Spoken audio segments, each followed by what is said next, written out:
வணக்கம். இன்றைய நிகழ்ச்சிக்கு வரவேற்கிறோம். நீங்க அனுப்புன தகவல்களை வச்சு இப்போ நாம ஈரான் இஸ்ரேல் நடுவுல நடந்த அந்த புது போர் நிறுத்த ஒப்பந்தத்தை பத்தி கொஞ்சம் ஆழமா பார்க்கலாம். இது ஜூன் 24, 2025ல அறிவிச்சாங்க. இதுல என்ன முக்கியமா இருக்கு, ஏன் இந்த டென்ஷன், மத்த நாடுகள்லாம் என்ன சொல்றாங்கன்னு பார்க்கலாம். சரி, இது எப்படி ஆரம்பிச்சது, யார் இதுக்கு நடுவுல நின்னு பேசுனாங்க? ம். இதுல முக்கியமா அமெரிக்காவும் கத்தாரும் இருந்தாங்க. அதிபர் டொனால்ட் ட்ரம்ப் நிர்வாகமும் அப்புறம் கத்தார் வெளியுறவு அமைச்சர் ஷேக் முகமது பின் அப்துல் ரஹ்மான் அல்தானி இவங்க தான் முன்னெடுத்தாங்க. ஓ, சரி, அவங்க பேசுனாங்க. ஆனா இந்த போர் நிறுத்தம் அமலுக்கு வந்த டைம், அதுல ஒரு சின்ன வித்தியாசம் இருக்கே. ஈரானுக்கு ஒரு டைம், இஸ்ரேலுக்கு வேற டைம். ஈரானுக்கு நள்ளிரவு இடிடி, அதாவது நம்ம காலையில 8:30. இஸ்ரேலுக்கு காலையில 6 மணி இடிடி, நம்ம சாயங்காலம் 3:30. ஏன் அப்படி? ம். ஆமா, அது கொஞ்சம் யோசிக்க வேண்டிய விஷயம். இஸ்ரேல் தலைமைக்கு கள நிலவரத்தை பார்த்து முடிவெடுக்க கொஞ்சம் கூடுதல் டைம் தேவைப்பட்டிருக்கலாம். சில மணி நேரம் கூட பெரிய வித்தியாசத்தை ஏற்படுத்தும் இல்லையா? புரியுது, புரியுது. அப்போ இந்த ஒப்பந்தத்துல என்னென்ன கண்டிஷன்ஸ், ரெண்டு பேரும் எதுக்கெல்லாம் ஓகே சொன்னாங்க? முக்கியமா பாத்தீங்கன்னா எல்லா ஏர் ஸ்ட்ரைக்ஸும் மிசைல் தாக்குதலும் உடனே நிக்கணும். அது ஃபர்ஸ்ட். ஈரான் இஸ்ரேல் மேல ட்ரோன் மிசைல் தாக்குதல் நடத்த மாட்டோம்னு சொல்லியிருக்காங்க. ஓகே. அதே மாதிரி இஸ்ரேலும் ஈரானோட வான்பரப்புல எந்த நடவடிக்கையும் செய்ய மாட்டோம், சிரியால படைகளை குவிக்கிறதையும் நிறுத்துறோன்னு ஒப்புக்கிட்டாங்க.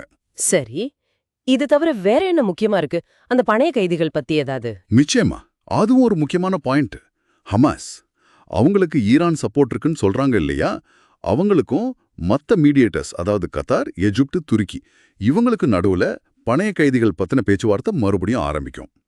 இன்னொன்னு, ஈரானோட அணுசக்தி மையங்கள்ல, முக்கியமா இஸ்பஹான், கோண்டாப்ல ஏதாவது டேமேஜ் ஆச்சான்னு IAEA, அதாவது சர்வதேச அணுசக்தி முகமை ஆய்வு செய்யணும்னு ஒரு கோரிக்கை இருக்கு. ஆனா இதுக்கு ஈரான் இன்னும் முழுசா சம்மதிக்கல. அமெரிக்காவோட ரோல் என்னதுல?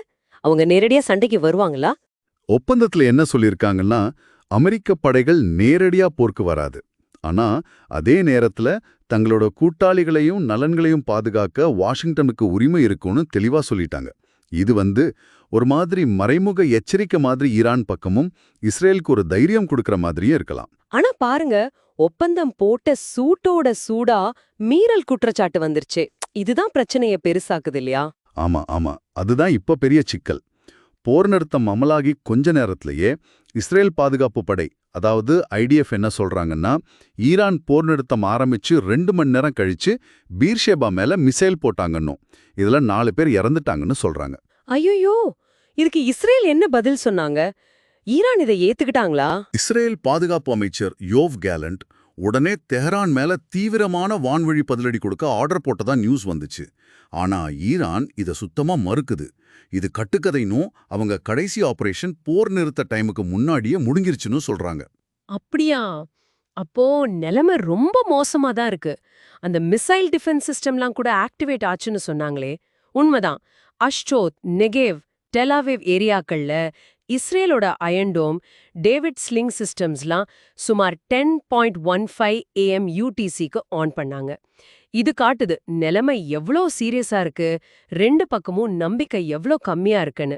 உலக நாடுகள்னா இதுக்கு என்ன ரியாக்ஷன் கொடுக்கறாங்க? எல்லாரும் ஒரே மாதிரி சொல்றாங்களா? இல்ல, கருத்து வேறுபாடு நிறைய இருக்கு. ஐநா செக்ரட்டரி ஜெனரல் ஆண்டோனியோ குட்டரெஸ் 2 பேரும் இந்த மெலிசான அமைதியை காப்பாத்தணும்னு கேட்டுக்கிட்டாரு. ஐரோப்பிய யூனியன் மனிதாபிமான உதவி பத்தி பேச அவசர மீட்டிங் போட்டிருக்காங்க. இன்னொரு பக்கம் பாத்தீங்கன்னா, ரஷ்யாவும் சைனாவும் இஸ்ரேலோட பதிலடியை கண்டிச்சிருக்காங்க. அது மட்டும் இல்லாம போர் நிறுத்தத்துக்கு முன்னாடி இஸ்ரேல் தடை செய்யப்பட்ட ஆயுதம் யூஸ் பண்ணதா ஒரு குற்றச்சாட்டு இருக்கு, அதை விசாரிக்கணும்னு கேக்குறாங்க. இந்தியா, பிரான்ஸ், ஜெர்மனி மாதிரி நாடுகள் போர் நிறுத்தத்தை வரவேற்றாலும் இது சரியா நடக்குதான்னு பார்க்க ஒரு கண்காணிப்பு அமைப்பு வேணும்னு சொல்றாங்க. சரி, அப்போ அடுத்து என்ன நடக்கும்னு நாம எதிர்பார்க்கலாம்? இந்த போர் நிறுத்தம் நிஜமாவே நீடிக்குமா? அடுத்த சில நாட்கள் ரொம்ப ரொம்ப முக்கியம். கத்தார், ஐநா இவங்களோட கண்காணிப்பு குழுக்கள் அடுத்த 1-2 நாள்ல டெஹரான், டெலவிவ் போக பிளான் பண்றாங்க. அடுத்த வாரம் ஜெனீவால மறைமுக பேச்சுவார்த்தை நடக்கலாம். அப்புறம் ICRC, துருக்கி இவங்க உதவியோட பணைய கைதிகள் பேச்சுவார்த்தையும் தொடங்கும்னு எதிர்பார்க்கலாம். இந்த முதல் 72 மணி நேரம் முடிஞ்ச பிறகு என்ன ஆகும்? அதுதான் பெரிய கேள்வி இப்போ. இந்த 72 மணி நேரம் முடிஞ்சதும் போர் நிறுத்தத்தை நீட்டிப்பாங்களா இல்ல இது எவ்வளவுதானான்னு அப்பதான் தெரியும். இது அங்க என்ன நடக்குது, மத்த நாடுகள் என்ன அழுத்தம் கொடுக்குது, 2 பேரோட அரசியல் கணக்குகள் இதெல்லாம் பொறுத்து தான் இருக்கு. ஆக இந்த விரிவான அலசல் உங்களுக்கு இந்த போர் நிறுத்த ஒப்பந்தத்தோட சிக்கலையும் இது எவ்வளவு நிலையற்றதா இருக்கணும் ஓரளவுக்கு புரிய வச்சிருக்கும் நம்புறோம். உடனே வந்த மீறல் குற்றச்சாட்டுகள், உலக நாடுகளோட வெவ்வேறு நிலைப்பாடுகள், 2 தரப்பும் மாத்தி மாத்தி சொல்றது, இதெல்லாம் பார்க்கும்போது ஒரு கேள்வி வருது. ம் இந்த 72 மணி நேர போர் நிறுத்தம் கொஞ்சம் நிலைக்கணும்னா கூட அதுக்கு எந்த ஒரு விஷயம் ரொம்ப முக்கியமானதா இருக்கும்னு நீங்க நினைக்கிறீங்க? இது நீங்க யோசிக்க வேண்டிய ஒண்ணு.